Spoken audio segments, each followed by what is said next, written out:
11th class बेटा,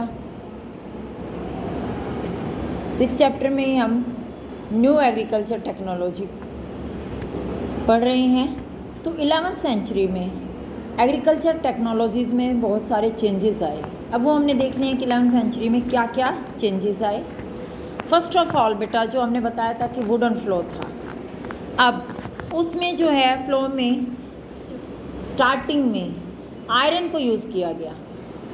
लकड़ी की जो नोक है उसकी बजाय लोहे की भारी नोक वाला हल यूज़ किया जाना शुरू हुआ, और उसमें जो बोर्ड था वो मोल्ड बोर्ड्स था, ठीक है, सांचेदार पटरा, जो एक अच्छा सा पटरा जिसको इजीली चलाया जा सकता था।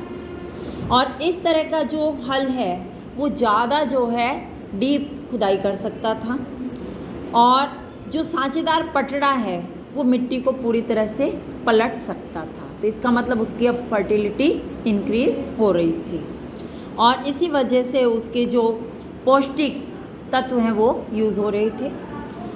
दूसरा चेंज बेटा, अब पशुओं का जो हलों में पशुओं को जो जोतते थे तो उसका मेथड भी चेंज हुआ।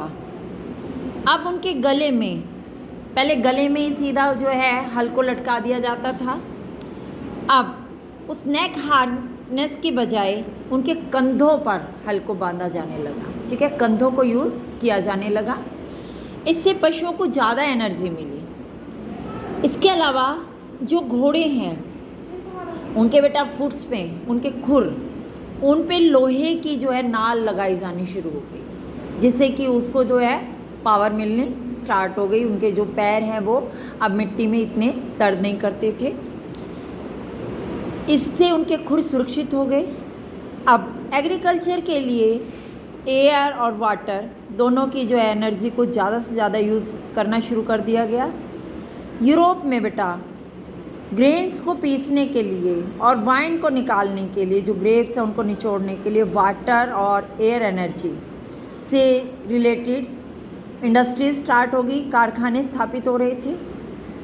उसके अलावा थर्ड पॉइंट में जो भूमि का यूटिलाइजेशन है उसके मेथड्स भी चेंज हो रहे थे। सबसे जो रिवोल्यूशनरी मेथड था वो जो 2 फील्ड्स वाला सिस्टम था उसमें चेंज कर दिया गया। अब 3 फील्ड्स वाला सिस्टम ले आई।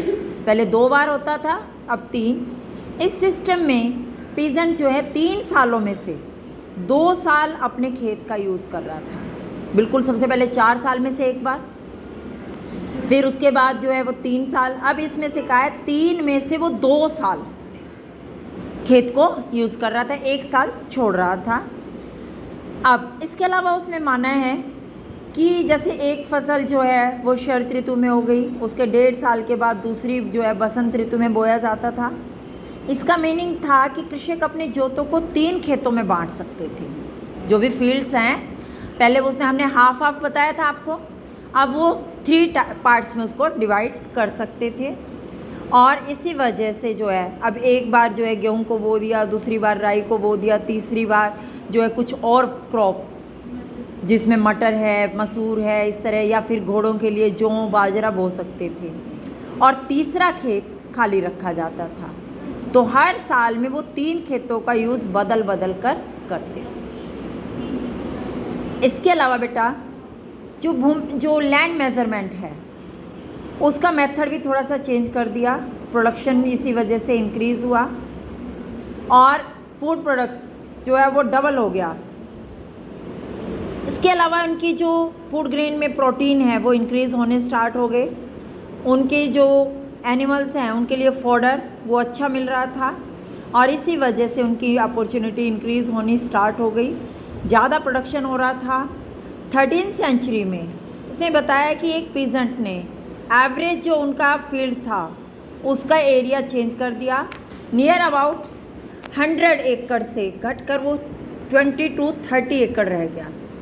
तो इसी वजह से स्मॉल पैचेस ऑफ लैंड पे जब एग्रीकल्चर वर्क किया जा रहा था तो उसमें कंपैरेटिवली कम लेबर की नीड थी, और इस तरह से जो टेक्नोलॉजिकल चेंजेस आए इनमें पैसा तो लगता था कुछ में। इसके अलावा कुछ जगह जो हमने बताया वाटर और जो है एयर एनर्जी को यूज़ किया जा रहा था, उसके लिए उनके पास अवेलेबल वेल्थ नहीं थी, पैसा नहीं था, तो लॉर्ड के ऊपर उनको बेस रहना पड़ता था, क्योंकि सबसे पहले वही पैसे वाले थे, वही इस एनर्जी को यूज़ कर सकते थे।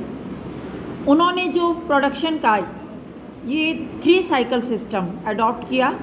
उसके अलावा हर एक ने अपनी अलग अलग शॉप्स जो है एस्टेब्लिश की, जैसे लोहार की दुकानें हो गई, लोहे के नाक वाले हल बना रहे हैं तो उस तरह से आयरन स्मिथ उसकी नीड पड़ी।